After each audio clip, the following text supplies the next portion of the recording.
இது பாருங்க, இந்த தொட்டியில் எல்லாம் கத்திரிக்காய் நாற்று வச்சுருக்கோம். பொட்டாசியம், காம்ப்ளெக்ஸ், யூரியா இது மூணும் கலந்து வச்சிங்கனாக்கா மண் நல்லா தளன்னு வந்து செடியெல்லாம் தளன்னு இருக்கும்.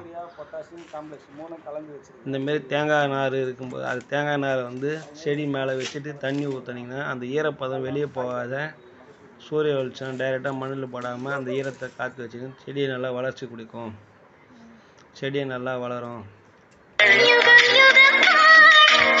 நல்லா காய் காய்க்கும். இது போல் ட்ரை பண்ணி பாருங்கள், நல்லாயிருக்கும். உங்கள் மாடி தோட்டத்தில் இது போல் வச்சு பாருங்கள். நான் அடுத்த வீடியோவில் செடி நல்லா காய் காய்க்கிற மாதிரி நான் உங்களுக்கு மறுபடியும் பதிவிடுறேன்.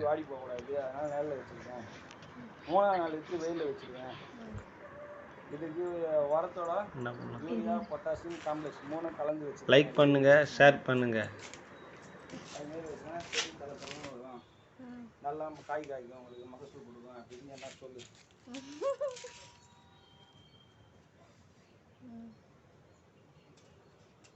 கத்திரிக்காய் நாற்று பிடுங்கி வச்சுருக்கேன்.